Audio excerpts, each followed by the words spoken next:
अच्छा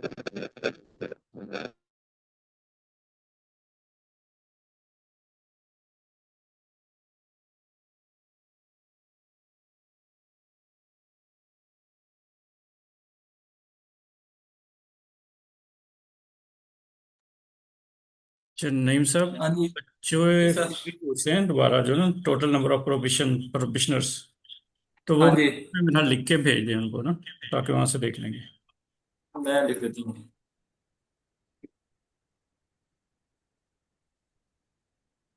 total number of probationers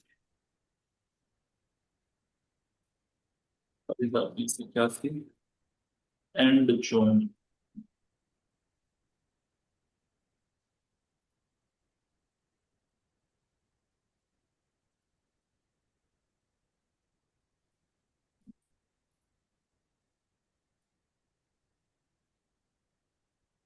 45,381 probationers हैं and June तक, और 32 पेरोलीज हैं इस वक्त।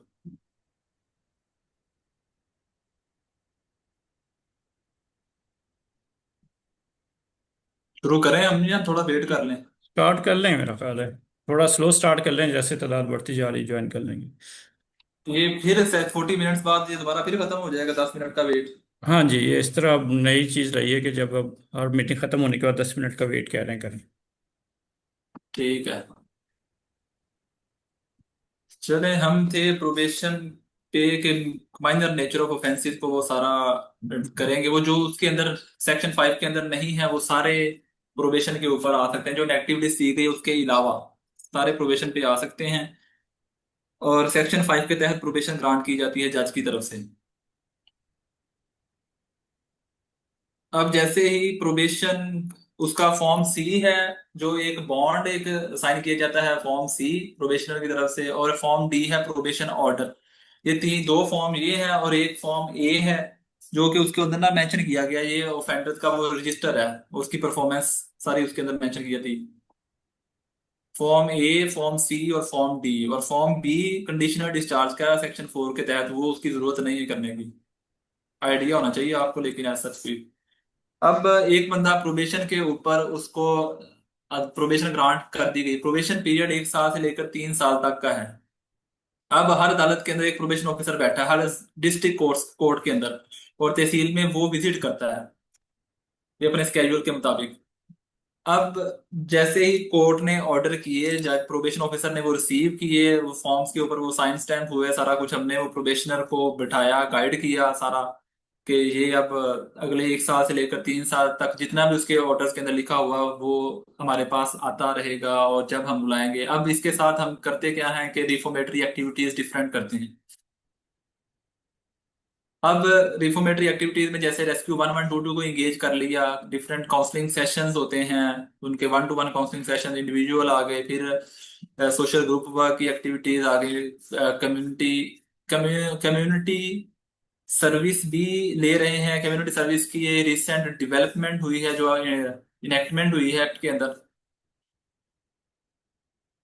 कम्युनिटी सर्विस सेक्शन 5A है, उसके बारे में हम बाद में बात करते हैं। लेकिन ये सारा जो भी है प्रोबेशन के ऊपर आ गया, उसके साथ रिफॉर्मेटरी एक्टिविटीज, ट्रैफिक के साथ, रेस्क्यू के साथ, और बाकी डिफरेंट ऑर्गेनाइजेशन के साथ हम कोलैबोरेट करके इनके सेशंस करते हैं, ताकि ये सोसाइटी का एक मुफीद शहरी बन जाए। डिपार्टमेंट के अगर मोटो की बात की जाए तो वो है rehabilitate, reform and re integrate.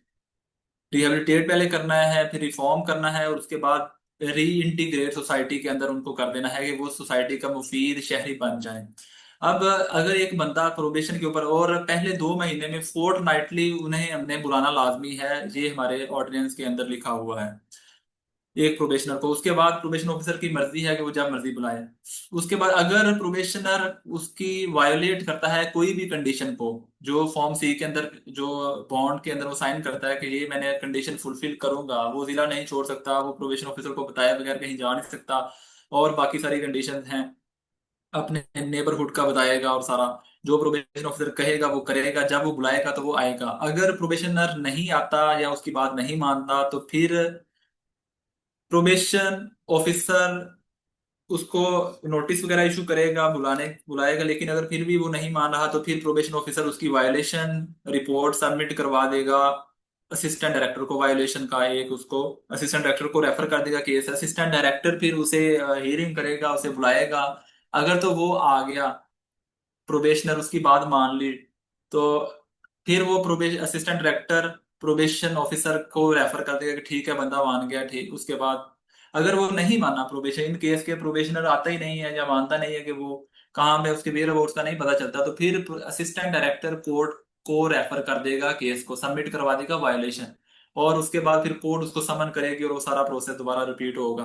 अब कोर्ट की मर्जी है कि वो उसको चांस देती है या उसको फिर जेल में भेज देती है। ये हो गया। अब ये वायलेशन का बता दिया, और इसके बाद जैसे पीरियड कंप्लीट होगा तो साथ ही वो बंदा प्रोबेशन से प्रोबेशन ऑफिसर सर्टिफिकेट इशू कर देगा और उसका पुलिस रिकॉर्ड क्लियर हो जाएगा। अब यहाँ पे एक सेक्शन के बारे में बता दूं कि जो आपने लाजमी आपको पता होना चाहिए, सेक्शन 11 ऑफ ऑफेंडर्स ऑर्डिनेंस।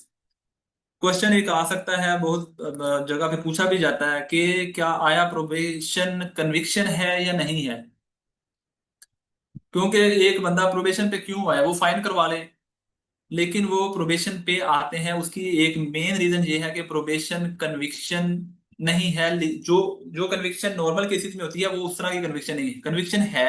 क्योंकि प्रोबेशन तब ही ग्रांट हो सकती है जब अगला बंदा कन्फेस करेगा, कोर्ट के सामने वो कन्फेस करता है कि मैंने जुर्म किया है और वो सारा, तो उसके बाद ही प्रोबेशन जज प्रोबेशन ग्रांट करता है। जब कन्फेशन होगी तो कन्विक्शन हो जाती है। लेकिन सेक्शन 11 के तहत, सेक्शन 11 कहता है कि प्रोबेशन के ऊपर जो बंदा आता है प्रोबेशन पे, वो कन्विक्शन है लेकिन कोर्ट प्रोसीडिंग्स की हद तक है। जैसे ही बंदा प्रोबेशन से, प्रोबेशन खत्म, पीरियड खत्म हुआ, उसके बाद उसके ऊपर कोई कन्विक्शन नहीं रहेगी।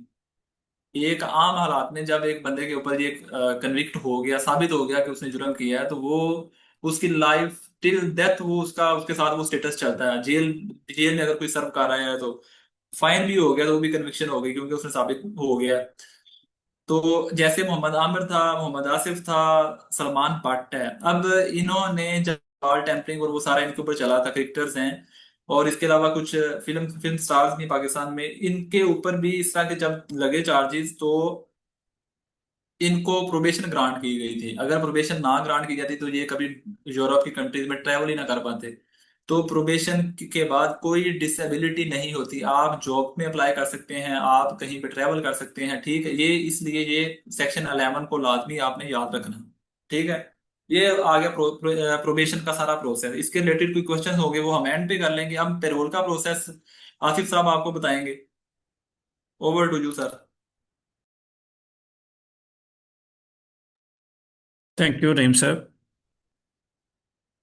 अच्छा जी, जी प्रोविशन का सर। हो गया, प्रोविशन का हो गया। अब है पैरोल के सिलसिले में, जैसे मैंने थोड़ा सा, मैं ज़्यादा उसमें डीप नहीं बताऊंगा क्योंकि वो बहुत ज़्यादा टेक्निकल है। अगर आपको मैंने इन डेप्थ सारी चीज़ें बता दी तो आप कंफ्यूज हो जाएंगे और परेशान होंगे, जिसकी वजह से इंटरव्यू पे असर हो सकता है। तो ना, और अगर कोई इन डेप्थ इस तरह का क्वेश्चन, आपको हम पहले सजेस्ट करते हैं, अगर कोई इस तरह का इन डेप्थ क्वेश्चन है, किसी भी डिटेल के सेक्शन ऐसा पूछ लेते हैं जिसका आपको नहीं पता, ठीक है ना, एक्ट के नाम है तो चलो वो तो ठीक है। कोई ऐसे फॉर्म के बारे में पूछ लेते तो आप उनको कहेंगे सर वो अभी तक हम इस डिपार्टमेंट में नहीं आए, जब आएंगे तो ये चीज़ें भी पता लग जाएंगी। अभी हम जस्ट इसका बेसिक कंसेप्ट के हवाले से बता सकते हैं, ठीक है। आपने कोई भी क्वेश्चन को, अगर वो नहीं आता, उसको पास कर दें ज़्यादा बेहतर है बानिस्बत तुक्का लगाने के। इन चीज़ों का आप लोगों ने ख्याल रखना है। तो मैं थोड़ा सा बता देता हूँ कि पैरोल के हवाले से ये चीज़ है, उसका good conduct prisoners provincial release act 1926 है, जिसके अंदर गवर्नमेंट को ये इख्तियार इस एक्ट का सेक्शन 2 देता है कि उसे पैरोल पर रिलीज किया जा सके। तो अब उसकी डिटेल फिर एक्ट सेक्शन 2 देता है, और उसका रूल जो है वो 9, वो उसको ब्रीफ डिस्क्राइब करता है कि कौन से केसेस जो हैं पैरोल पे एलिजिबल हैं और कौन से नहीं। तो सबसे पहले तो हमने इसमें जो पैरोल के हवाले से देखना है कि कौन से सेक्शन में वो बंदा आया, वो पैरोल के लिए एलिजिबल है या नहीं। जनरल चंद चीज़ें मैं बता देता हूँ। कोई भी बंदा जेल में जाता है, जनरल रूल ये है कि उसका 1/3, जितनी उसे सज़ा हुई है उसका 1/3 उसका जेल में गुजरेगा गुड कंडक्ट के साथ, और फिर वो पैरोल के लिए कंसिडर किया जाएगा। इसमें सारे नहीं सेक्शंस, 8 10 या 12 सेक्शंस हैं जो पैरोल पे नहीं आ सकते। लेकिन एक चीज़ याद रखिएगा अगर पूछी भी जाए पेपर में तो उसमें यह होगा कि हर प्रिजनर पैरोल पे निकल सकता है अगर उसका रिमेनिंग पीरियड 6 मंथ है, तो फिर हर कोई निकल सकता है। लेकिन अगर रिमेनिंग पीरियड 6 मंथ से ज्यादा है तो बेसिक कंसेप्ट जो उसमें चलेगा, आपने वो ये करना है कि 2 साल तक की जो सजा है वो पहले दिन से पैरोल के लिए एलिजिबल हो जाएगा। 2 साल से लेकर 14 ईयर्स तक, नहीं 10 ईयर्स तक, पहले 10 ईयर तक कर लें। दो से लेकर, या हाँ, 10 साल तक की सजा उसका 1/3 उसे गुजारेगा। और फिर 14 ईयर्स तक की जो सजा है, 3 पोर्शन है। 14 ईयर्स तक की जो सजा है वो भी 1/3 होगा, लेकिन 1/3 में उसकी एजुकेशन रेमिशन शामिल होगी। पिछले दोनों में एजुकेशन रेमिशन शामिल नहीं थी। रेमिशन कहते हैं जो उसको माफ़ी दी जाती है, माफ़ी मिल जाती है कोई भी ख़ास अच्छा काम करने के नतीजे में, या अच्छे तरीके से सज़ा, गुड कंडक्ट के साथ सज़ा बसर करने के नतीजे में उसे कुछ ना कुछ माफ़ी मिलती है सज़ा में, हर महीने के लिहाज से। उसे हम अमूमन क्वार्टर लगना भी कहते हैं, 3 माह बाद उसके इंतराज की जाती है, तो उसे कहते हैं रमीशन। तो यहाँ पे ये है कि 14 ईयर्स तक उसे उम्र कैद नहीं कहते, लाइफ इम्प्रिजनमेंट होती है 25 ईयर्स। 14 से अबव और 25 तक जो होती है उसे लाइफ इम्प्रिजनमेंट, उससे बड़ी जो भी होगी वो लाइफ इम्प्रिजनमेंट ही कहलाएगी, लेकिन जनरली 25 ईयर्स लाइफ इम्प्रिजनमेंट कहते हैं। तो लाइफ इम्प्रिजनमेंट में जो है 1/3 का कुलिया नहीं आता, उसमें आता है कि उसने 10 साल सजा के गुजारे हो। 14 साल तक अगर है वो 1/3 का कुलिया आ सकता है कि उसकी सजा का 1/3 उसने गुजारा हो, तो वो पैरोल के लिए उसका केस तैयार करके भेजा जा सकता है। लेकिन 15 एंड 20 से लेकर ऊपर, और उस तक जो है ना 25 या उससे भी ऊपर, तो 10 साल का जो है उसका सजा का पीरियड जो है उसने गुजारी हो, यानी 1/3 से ज्यादा थोड़ा सा, वो उसने उसमें मर्डर के केसेस ज्यादातर आ जाते हैं। कि मर्डर के केसेस, ऐसे केसेस जो उससे इत्तफाकिया तौर पे हुए, वो पैरोल के लिए निकलेंगे। ये नहीं है कि प्लान मर्डर है, वो डकैत था, उसने डकैती की नीयत से गया तब कत्ल कर दिया, तो वो पैरोल पे लिए एलिजिबल नहीं है। किसी दहशतगर्दी की एक्टिविटी के दौरान मर्डर हो गया तो वो भी पैरोल पे नहीं निकल सकता। जनरल है, एवं किसी गुस्सा आ गया, बात पे झगड़ पड़े, उसके हाथ में जो चीज़ आई थी मार दी, उसके जरिए कत्ल हो गया, तो वो वाले पैरोल के लिए एलिजिबल है। ठीक है। प्रोहिबिशन पे जिस तरह बात की जाती थी कि उसका मुद्दत होती है 1 से 3 साल, कम से कम 1 साल, 3 साल ज्यादा से ज्यादा, जिसके लिए प्रोहिबिशन पे केस बाहर निकल सकता है बंदा। लेकिन जो पैरोल है, पैरोल में उसने जेल में जितनी सजा भी गुजारी, जब वो निकलेगा जो उसकी बाकी सारी सजा है वो बाहर गुजारेगा। पैरोल के हवाले से ये डिफरेंस है कि पैरोल पे कंट्रोल थोड़ा सा सख्त होता है, प्रोहिबिशन पे इजी है, कंट्रोल है, वो घर जाएगा रहेगा। पैरोली जो है वो अपने घर नहीं जा सकेगा। उसके घर वाले से मिलने आ सकते हैं या किसी तीसरी जगह पे जाके उनसे मिल सकता है, लेकिन अपने घर जहाँ पे ये वाकया हुआ है, जहाँ पे दूसरी पार्टी मौजूद है, वहां पे वो कभी भी नहीं जा सकता। पाबंदी है इस पे। तो ये केसेस जो हैं वो कंसिडर करती है। यहाँ से केस जो है पैरोल ऑफिसर जो है वो देखता है, जिसका कंडक्ट अच्छा है, जो इन शराइत पे पूरा होता है, उसका केस तैयार करना शुरू करते हैं। पहले रिपोर्ट लेते हैं वो प्रिजन से, प्रिजन की रिपोर्ट, उसके बाद वो रिपोर्ट लेते हैं लोकल पुलिस से, और उस लोकल पुलिस की जो रिपोर्ट डीसी से होते, डीपीओ से होते हुए डीसी के पास जाएगी। डीसी उसे वो करेगा, एग्री करेगा या डिसएग्री करके वो भेजेगा डिपार्टमेंट को। फिर वो मुतलका जो डिविजनल हेड है, आजकल तो इस वक्त डिप्टी डायरेक्टर है, लेकिन इन फ्यूचर वो डायरेक्टर हो जाएगा, डिवीजन का हेड। तो वो वहाँ से पैरोल का केस जो पैरोल ऑफिसर तैयार करेगा, वो पूरा उसके सारे लवाजमात तैयार करके पूरा केस प्रिपेयर करके कि कैसे उसने क्राइम किया, जेल में उसका कंडक्ट कैसा रहा, उसको कितनी माफ़ी मिली, अब इसकी कितनी सज़ा बाकी है, उसकी असेसमेंट कि ये अगर इसे पैरोल पे निकालें कि उसका जो रिस्क है रीफंडिंग का वो कितना है, और उसकी साइकोलॉजिकल रिपोर्ट, ये सारी चीज़ें साथ लग के वो हमारे डायरेक्टरेट जनरल जाती हैं, और डीजी साहब फिर आगे रिकमेंड करते हैं और उसे प्लेस करते हैं, सारी चीज़ों को देखते हुए पैरोल बोर्ड के, जिसका इंचार्ज होता है एडिशनल सेक्रेटरी, और उसमें एक सीनियर साइकोलॉजिस्ट भी होते हैं, और मुख्तलिफ प्रिजन डिपार्टमेंट से मेंबर्स हैं, हमारे डिपार्टमेंट से मेंबर हैं। तो इस तरीके से वो 5 से 6 मेंबर्स पैरोल बोर्ड के होते हैं, जो मिलकर उस केस को डिसाइड करते हैं कि आया इस बंदे को अगर हम जेल से निकाल लें, हार्डन क्रिमिनल है, तो आया ये सोसाइटी के लिए खतरा तो नहीं, दोबारा क्राइम तो नहीं करेगा। वो सारी असेसमेंट्स को देखेंगे और उसके बाद वो रिकमेंडेशन कर नॉट रिकमेंड करेंगे या रिकमेंड कर देंगे।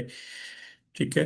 नॉट रिकमेंड में मतलब वो वापस भी भेज सकते हैं या उसमें थोड़ी सी अमेंडमेंट भी लगा सकते हैं, भी ये करके दोबारा केस सबमिट करें। लेकिन अगर वो फॉरवर्ड करेंगे रिकमेंडेशन के साथ, तो SCCL लो, गवर्नमेंट का जिसकी कैबिनेट होती है, मेन कैबिनेट के अंदर मुख्तलिफ स्टैंडिंग कमेटीज होती हैं, जो standing committee law and order की है उसके पास ये केस रेफर कर दिया जाता है। और उस मीटिंग के अंदर वो दोबारा से सारे केस की छानबीन करते हैं, आया सारा डाटा ठीक है, उसके क्राइम के नतीजे में दूसरी पार्टी को कोई नुकसान तो नहीं हो सकता, या फर्ज किया उसने बहन भाई भाई बहन को शादी के सिलसिले में उसके बहनोई को कत्ल कर दिया, तो फिर ये भी देखते हैं कि आया या बहन को किया तो वो दोबारा जाके बाहर में बहन के ऊपर जुल्म तो नहीं करेगा।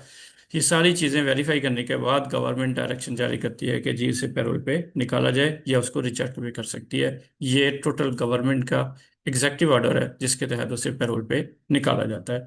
यह है उसके निकलने की, जैसे ही वहां से ऑर्डर आएगा तो जिस जेल में वो होगा, वहां का जो पैरोल ऑफिसर होगा उस इलाके का, और असिस्टेंट डायरेक्टर, इन फ्यूचर जब तक आप आएंगे वो चेंज हो चुकी होंगी बहुत सारी चीज़ें, फिर डिप्टी डायरेक्टर और डायरेक्टर ये लोग देखेंगे पैरोल ऑफिसर के साथ। तो वहां से उसके रिलीजिंग ऑर्डर तैयार करेंगे, उसका लाइसेंस तैयार होगा और उसके बाद उसे जेल से निकाल लिया जाएगा। जेल से निकाल के वो ऑफिस में अपनी फैमिली से मिलता है, फैमिली उसे निकालने आती है, वो ऑफिस में रह सकता है, उसे छुट्टी नहीं दी जाएगी। और फिर डायरेक्टरेट की तरफ से ऑर्डर होगा कि इसे इस पैरोली को अपने घर से 200 से 300 किलोमीटर, वो ऑर्डर के अंदर लिखा होता है कि उसे कितने किलोमीटर दूर रखना है, जहाँ पे वाकया हुआ है, जहाँ पे उसका घर था, वहां से 3 किलो यानी 300 किलोमीटर तक अमूमन होता है, तो उसे वहां से इलाके से ट्रांसफर कर दिया जाता है। और ऐसी जगह उसे किसी और डिवीजन में भेजा जाएगा, वहां का पैरोल ऑफिसर जो है वो उसे किसी के पास एम्प्लॉय करेगा। यानी एम्प्लॉयर उसका वो होता है कोई भी बंदा जिसने हमारे डिपार्टमेंट से के पास रजिस्टर्ड एम्प्लॉयर हो, उसने यहाँ से इजाज़तनामा लिया हो कि मुझे एक कैदी दे दिया जाए, और मैं उसमें कुछ शराइत होती हैं कि उस वो डेली जो है ना 8 घंटे या 6 घंटे जो टाइम है उसमें लिखा होता है, उससे ज़्यादा काम नहीं करेगा, उसे वीकली एक छुट्टी मतलब रिलैक्स का टाइम दिया जाएगा। घर जाने की इजाज़त नहीं है, वहाँ पर रिलैक्स करने की इजाज़त है। और उसके कप खाने पीने का, उसकी क्लॉथिंग का वो खर्चा जो है वो एम्प्लॉयर पूरा करेगा, जो भी खर्चे होंगे उसके। ठीक है, एक्स्ट्रा नहीं जो। और एक स्पेसिफिक अमाउंट है वो तय की जाती है पैरोल ऑफिसर और असिस्टेंट डायरेक्टर के साथ मिलके, लेकिन गवर्नमेंट ने कहा है कि वो मिनिमम उसको डिसाइड किया हुआ है कि उससे कम नहीं होनी चाहिए, उससे ज़्यादा हो सकती है। आजकल जो घरेलू काम के लिए लेते हैं उसके लिए 1000 है इस वक्त मिनिमम, उससे ज़्यादा भी रखी जा सकती है, 1000 जरूरी नहीं है। ये डिसाइड पैरोल ऑफिसर और असिस्टेंट डायरेक्टर ने करना है सेक्शन 6 के तहत।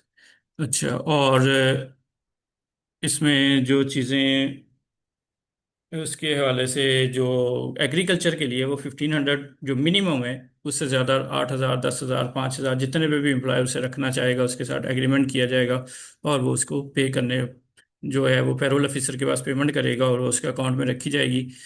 ये सारी पेमेंट जब वो बंदा सज़ा गुजार लेगा, और उस वक्त उससे सारी दी जाती है ताकि वो अपना काम स्टार्ट करना चाहे, कुछ भी करना चाहे तो वो मैनेज कर सके। उस दौरान अगर वो बंदा पैरोल ऑफिसर की डायरेक्शंस पे अमल नहीं करता, बगैर बताए कहीं चला जाता है, उसके खिलाफ FIR हो सकती है, और उसका जो पुराना केस है जिस पे वो पैरोल निकला था उसकी सज़ा भी बहाल हो जाती है, और FIR के अगेंस्ट 2 साल की मजीद सज़ा भी उसे हो जाती है।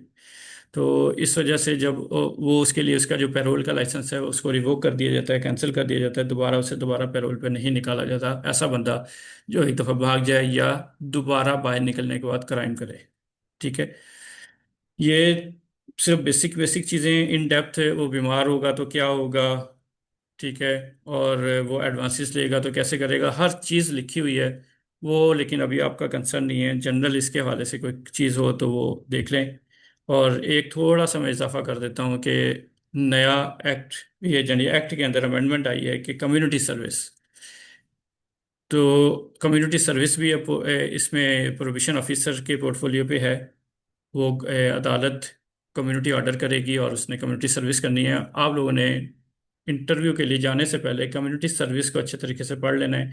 पाकिस्तान में कम्युनिटी सर्विस की प्रैक्टिसेस अभी नहीं है, स्टार्ट होनी है न्यू।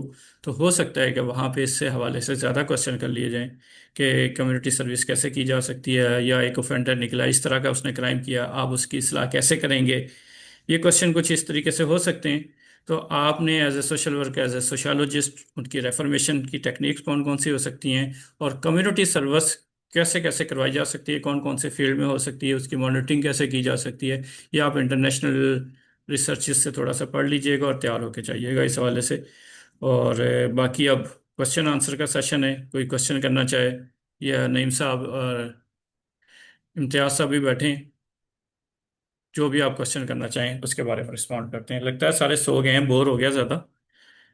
नहीं सर, मैंने एक दो चीजें पूछनी थी। एक तो सर स्टार्ट में जो है सर नईम ने एक डिजिट बताया था कि जो टोटल नंबर ऑफ पेरोलीज हैं वो तो 32 हैं, प्रोविजनल कितने हैं, और इलेक्ट्रिसिटी थेफ्ट का जो वो आपके मैसेज के रेट। अंदर लिखा हुआ है। वो आपके मैसेज सर ने दिया ना, जहाँ 32, उससे ऊपर वाला नंबर देखेंगे 45,381। आपने वहां पे एग्जैक्ट फिगर नहीं बताना। आप ऑलमोस्ट कह सकते हैं 45,000, 50,000 तक, 40 से 50,000 तक कोई भी फिगर बोले। एग्जैक्ट फिगर कोई नहीं। उसमें आप क्योंकि इस डिपार्टमेंट का हिस्सा नहीं है, लाजमी नहीं बिल्कुल एग्जैक्ट फिगर है, आपने राउंड फिगर जनरल बता देना होता है। सर मैं मीटिंग डिस्कनेक्ट हो गई थी, मुझे नहीं फिगर शो हो रहा उसका। अच्छा अच्छा, और वो दूसरा सर, हम्म। और दूसरा सर ये जो फॉर्म्स लिखवाए हैं, फॉर्म ए के अंदर तो सर रजिस्टर होता है फॉर्म ए के अंदर, जो प्रोविजनर होता है। Sir form B, form C और फॉर्म डी जो है वो किस किस लिए होते हैं? नहीं, फॉर्म ए बेसिकली इसके बारे में डिटेल आपको, फॉर्म ए बेसिकली होता है सिर्फ लिस्ट ऑफ प्रोविशनर्स। वो एक रजिस्टर के अंदर है कि प्रोविशन ऑफिसर के बाद जितने भी प्रोविशनर, वो उसके अंदर इंदराज होगा।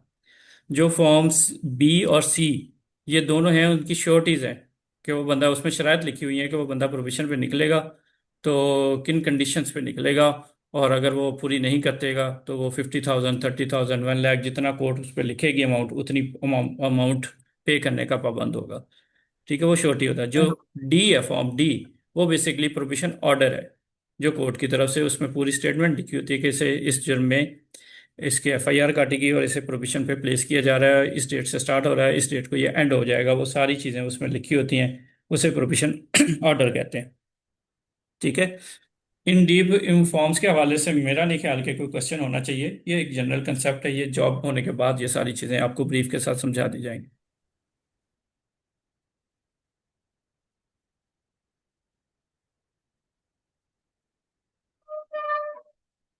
जी, कोई नेक्स्ट? सर हाँ जी। मैं इसमें से कुछ बता दूं कि इसके अलावा क्या चीजें जनरल आपने लाजमी पढ़नी है, बाकी क्वेश्चन आंसर फिर हम ले लेते हैं। ठीक है सर, बताएं। ठीक है ना, उसके बाद फिर क्वेश्चन आंसर कर लेंगे।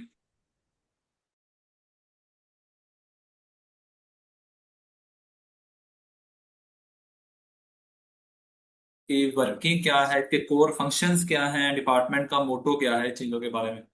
जो मोटो है वो तो रिहेबिलिटेट, रिफॉर्म एंड रीइंटीग्रेट, इसके लोगों के अंदर भी लिखा हुआ है। ठीक है। जो ये डिपार्टमेंट असल में होम डिपार्टमेंट का एक अटैच्ड विंग है, अटैच्ड फॉर्मेशन है होम डिपार्टमेंट की। इसके होम डिपार्टमेंट के जो हमारा पेरेंट डिपार्टमेंट है वो होम डिपार्टमेंट है। होम डिपार्टमेंट के 11 अटैच्ड डिपार्टमेंट हैं, उनमें से एक Punjab probation and payroll service है। ठीक है। ये सोल गवर्नमेंट एजेंसी है for non custodial measures. Non custodial measures का ये वाहिद अदारा है। बाकी कस्टडी की तरफ जाते हैं, जैसे प्रिजन है वो भी कस्टडी को करता है, बाकी थाने कचहरियां उधर सारे कस्टडी की तरफ ही जाते हैं। Sole government agency non custodial measures का है। Core function rehabilitate, reform and reintegrate. दो इसके कंपोनेंट्स हैं, प्रोबेशन और पेरोल। प्रोबेशनर्स इसके जो ऑन एन एवरेज अगर बात करें तो 40,000 टू 60,000 तक प्रोबेशनर्स नॉर्मली रेंज है इनकी। और करंटली अगर बात करें तो वो 45,381 है। पेरोलीज 32 हैं अभी। ये फिगर्स पहले ज्यादा था क्योंकि वो आसिफ साहब ने बताया होम सेक्रेटरी पहले पावर होम सेक्रेटरी के पास थी। फिर 2018 में मुस्तफा इम्पैक्ट केस आया, और उसके बाद उन्होंने कहा कि गवर्नमेंट से मुराद होम सेक्रेटरी नहीं होगा, गवर्नमेंट से मुराद कैबिनेट होगी, सीएम है। तो इस वजह से फिर अब क्योंकि प्रोसेस लेंथी हो गया है और कमेटीज बन गई हैं, तो पेरोलीज की ये 32 रह गए हैं, अब बहुत ही कम निकलते हैं।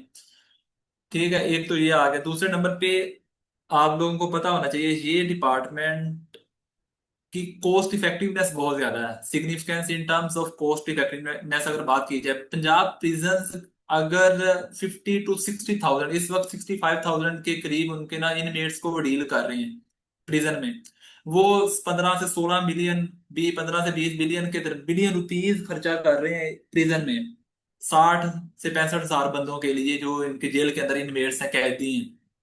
उसी के अगेंस्ट अगर हमारे department Punjab probation and payroll service की बात की जाए, तो वो 40 to 60 thousand offenders on an average deal कर रहे हैं 300 to 400 मिलियन रुपीज के अंदर, जो कि एक जेल के बजट से भी कम है।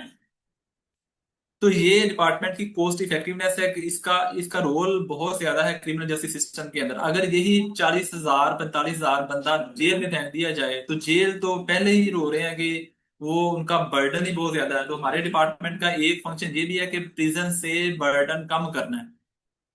ठीक है, विजन मिशन ऑब्जेक्टिव की अगर बात करें, तो इसका काम है reduce recidivism and to reintegrate offenders into society. Recidivism, risk of reoffending. अब and to achieve state of desistance. Desistance क्या है? Process of abstaining from crime by those with a previous pattern of offending, कि जो इनके pattern crime के बने हुए हैं, अब उनको हमने डिस्टर्ब करना है। कैसे? मेंटल रिफॉर्मेशन करके, उनको कोई एम्प्लॉयमेंट दे के, कोई भी उस तरह की चीजों के बारे में। अब एक जो सबसे इम्पोर्टेंट है, एक हॉट पॉइंट है, वो जो पता होना चाहिए, वो है कि कौन सा मॉडल करेंगे आप इनकी इनकी रेफॉर्मेशन के लिए, क्योंकि ये एक गैप है डिपार्टमेंट का। इसके ऊपर आप लोग क्लिक कर सकते हैं कि गैप को कैसे फिल करें। स्ट्रक्चर बन गया, सारा कुछ हो गया, रिक्रूटमेंट हो गई, तो आप इनकी रिफॉर्मेशन कैसे करेंगे ऑफेंडर्स की? आपके पास ऑफेंडर्स आ गए, ठीक है, आप काउंसलिंग कर लीजिए, सेशन करवा दिए, तो लेकिन ये कोई साइंटिफिक वे आउट नहीं है। दुनिया के अंदर डिफरेंट मॉडल्स फॉलो किए जा रहे हैं। एक मॉडल मैं दो आपको बता देता हूँ, बाकी आप लोग खुद भी थोड़ा सर्च कीजिएगा और इनके बारे में लाजमी मेंशन कीजिएगा कि हम रिफॉर्म के आपको से क्वेश्चन हो सकता है कि अगर एक प्रोबेशन ऑफिसर है, आपके पास एक ऑफेंडर आ गया, जज ने भेज दिया या फिर आ गया, आप रिफॉर्म कैसे करेंगे बातें करके? तो वो इसका साइंटिफिक आंसर आप दीजिएगा, तो इंशाल्लाह वो बेहतर होगा। एक मॉडल है RNR। RNR है risk, need and responsibility. R से रिस्क, एन से नीड, और आर से रिस्पॉन्सिबिलिटी। रिस्क से मुराद है कि एक बंदा हमारे पास आया है, उसको हमने देखना है कि इसका रिस्क कितना है। रिस्क कौन सा है? रिस्क ऑफ रेसिडिविज्म, रिस्क ऑफ रीऑफेंडिंग, कि वो बंदा क्राइम कमिट करने, कितने परसेंट उसके क्राइम कमिट करने के चांसेस हैं, ये हमने देखना है। देखा कैसे जाएगा? डिफरेंट टूल्स के थ्रू। टूल्स कौन से होंगे? क्वेश्चनर्स वगैरह होंगे, वो डेवलप करेंगे, उसके बाद फिर ये टूल्स अप्लाई करेंगे। तो ये म्यूट कर लें कैंडी।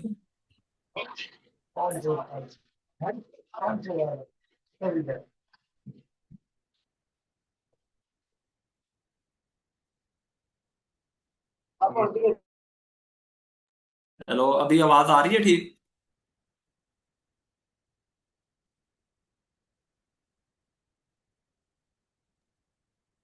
कुछ। ठीक है, अभी आवाज ठीक। हाँ, वो यहाँ पे तो ठीक आ रही है। कुछ लोग कह रहे थे कि डिस्टॉर्शन आ रही है, लेकिन उनको हम अच्छा, रिकॉर्डिंग भेज देंगे। अगर कोई इस तरह का मसला है तो इंशाल्लाह सेट हो जाएगा। आप हाँ उनके कंटिन्यू इधर रखें, इशू अभी होगा। 10 मिनट में फिर ख़त्म होने वाली है। हाँ, मैं बस तो खत्म करने लगा हूँ, बाद में क्वेश्चन आंसर शुरू करते हैं। मॉडल का नाम है RNR। मैं लिख के सेंड कर देता हूँ। RNR है रिस्क, नीड एंड रिस्पॉन्सिबिलिटी। एक बंदा ऑफेंडर हमारे पास आया, आप लोग कहेंगे कि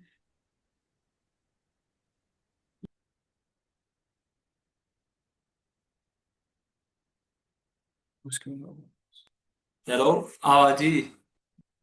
RNR है रिस्क, नीड एंड रिस्पॉन्सिबिलिटी।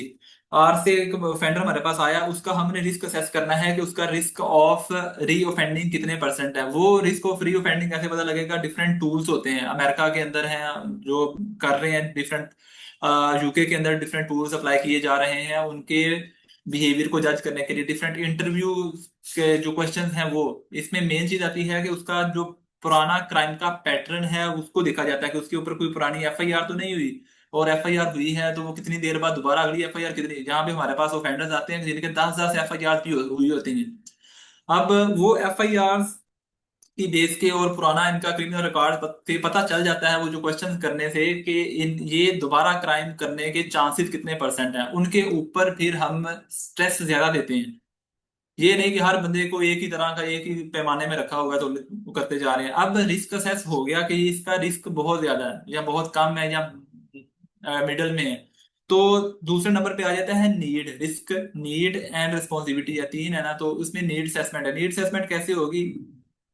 इसके ऊपर आपने बताना है कि क्रिमिनोजेनिक नीड्स 8 तरह की हैं ओवरऑल, अगर जनरल बात की जाए और भी हैं, लेकिन मेन 8 तरह की क्रिमिनोजेनिक नीड्स, जिसके अंदर अनएम्प्लॉयमेंट है, फाइनेंशियल स्टेटस आ गया, ब्रोकन फैमिली आ गया, और डिफरेंट के ब्रोकन फैमिली है, नेबरहुड प्रॉब्लम्स आ जाते हैं, और इस तरह की चीजें, ये 8 तरह की आ जाती हैं क्रिमिनोजेन नीड्स। अब हमें पता चलेगा डिफरेंट टूल्स के थ्रू और इंटरव्यूज के थ्रू कि वो बंदे को जरूरत किस चीज की है। अब एक बंदा बिजली चोर है, हम उसे लाख लेक्चर देते रहे, पता ही नहीं हमें कि उसको पैसों की कमी है, उसके उसके नौकरी कोई नहीं है, तो उसने बिजली चोरी ही करनी है, और क्या करना है उसने। तो इसलिए हमें रिस्क पता लग गया और नीड पता लग गई उस बंदे की। रिस्क, नीड और रिस्पॉन्सिबिलिटी क्या है? जब रिस्क और नीड असेस हो गया तो फिर हमने रिस्पॉन्स कैसे करना है, हमारी इंटरवेंशन टेक्निक्स क्या होंगी। इस बंदे की नौकरी दिलवानी है, हम डिफरेंट जगह पे जाएंगे, डिफरेंट कॉन्टेक्स्ट से अपने डिस्ट्रिक्ट में बैठ के, तो हम उसकी जैसे नौकरी की जरूरत है हम नौकरी दिलवा देंगे। और चीजें इस तरह की, अगर वन व्हीलर है एक बच्चा तो उसे काउंसलिंग की जरूरत है, उसके पास पैसा भी है, उसके पास सब कुछ है, सिर्फ ब्रोकन फैमिली है, तो इस वजह से हम उसे काउंसलिंग करेंगे, साइकोलॉजिस्ट के पास रेफर कर देंगे। इस तरह की चीजें हैं। ये रिस्क, नीड और रिस्पॉन्सिबिलिटी, ये एक मॉडल है। दूसरे नंबर पे गुड लाइव्स मॉडल भी एक दुनिया में अपनाया जाता है कि उसकी जो अच्छी चीजें हैं उनको उजागर किया जाए, और जो नेगेटिव चीजें हैं उनको जितना भी हम डिस्करेज कर सकते हैं करें। तो ये इनके बारे में आपने पढ़ लेना है, और इसके अलावा मजीद मॉडल्स भी हैं जो कि आप कर सकते हैं कि हमने इनकी रिफॉर्मेशन करनी कैसे है। मैं ये लिख देता हूँ, गुड लाइव्स मॉडल, ये एक मॉडल है। इसके अलावा और भी काफी ज्यादा है, आप लोग सर्च कर सकते हैं, मैं मजीद डिटेल में अभी नहीं जाते। ये है। उसके अलावा अगर और हम करें तो आई थिंक ये ठीक है। प्रोबेशन से related section 5A, community service का आपने करना है, कम्युनिटी अच्छा। सर्विस कैसे करनी है, अच्छा, उसकी इसमें टेक्निक ना, सारा कुछ। हाँ नईम जी जी साहब, ये इसकी जी जी जी। जेडीज थोड़ा सा इनको ब्रीफ करते हैं, प्रोबेशन ऑफिसर और पेरोल ऑफिसर के जेडीज जो बेसिक, अगर इसके बारे में सवाल हो तो वो क्या क्या चीज़ें उसने करनी है बेसिकली,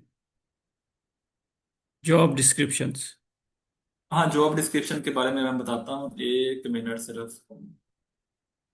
इसके ऊपर ना आप सबसे रिक्वेस्ट है कि आप लोगों ने ये जो हमारा 2 बुक्स लिखी गई है डिपार्टमेंट के ऊपर, एक है इंस्ट्रक्शन मैनुअल जिसमें एक प्रोबेशन ऑफिसर और पेरोल ऑफिसर से रिलेटेड हर चीज लिख दी गई है, वो आपने लाजमी पढ़ लेनी है। उसके बेसिक जो शुरू वाले चैप्टर्स हैं, प्रोबेशन सिस्टम क्या है, पेरोल सिस्टम क्या है, इन चीजों के बारे में। और दूसरी है करेक्शनल गाइड, दोनों वेबसाइट्स के ऊपर पड़ी हुई है, हमारी ब्लॉगिंग साइट के ऊपर भी पड़ी हुई है, और जो हमारी मेन ऑफिशियल वेबसाइट है गवर्नमेंट की उसके ऊपर भी पड़ी हुई है दोनों बुक्स।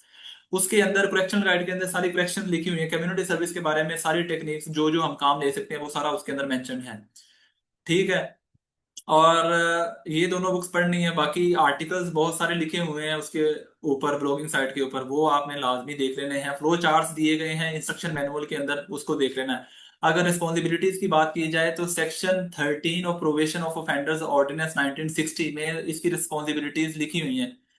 उसमें लिखा है कि प्रोबेशन ऑफिसर प्रोबेशनर को बुलाएगा, विजिट करेगा खुद भी, और रिसीव भी करेगा एक ऑफेंडर को एक रीजनेबल इंटरवल्स के बाद, जब भी मर्जी बुला ले। अब पहले 2 महीनों में वो 14 दिन के बाद बुलाएगा, और उस बाद में उसकी मर्जी है, डिपेंड करता है कि वो उसके रिस्क के मुताबिक उसको बुलाएगा। दूसरे नंबर पे फिर वो ऑफेंडर्स ऑब्जर्व करना है कि जो कंडीशंस बॉन्ड के अंदर लिखी हुई हैं उनको वो फुलफिल कर रहा है कि नहीं कर रहा।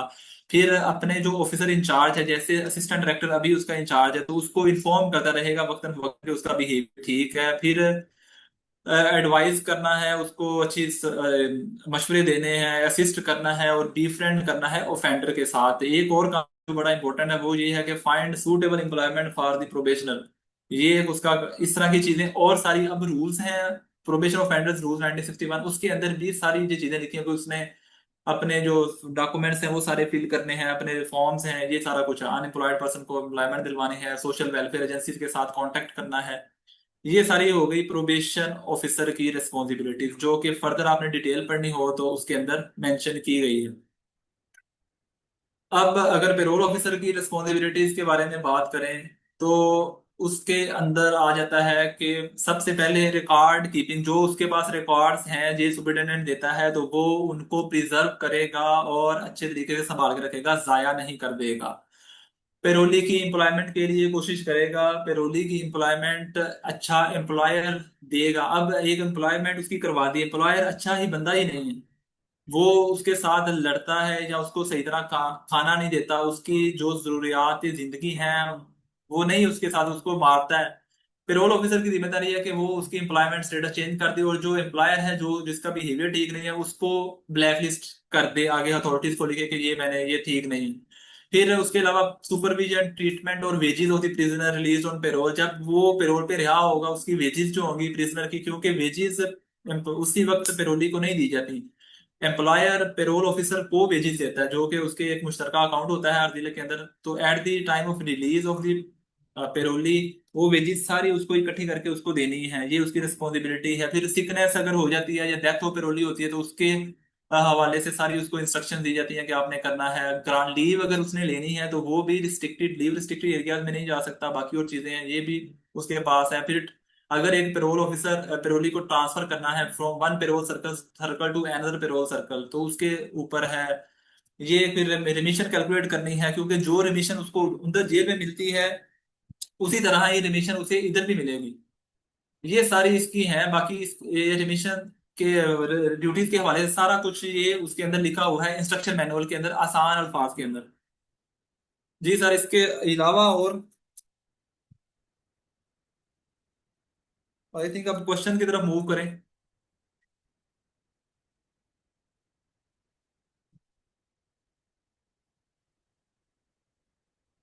हेलो, आवाज आ रही है? जी, यहाँ पे एक क्वेश्चन आया था, बच्चे ने पूछा था कि जुवेनाइल जस्टिस सिस्टम के तहत प्रोबेशन डिपार्टमेंट का क्या रोल है, क्या प्रोसेस है। थोड़ा सा हम आपको जुवेनाइल जस्टिस सिस्टम के हवाले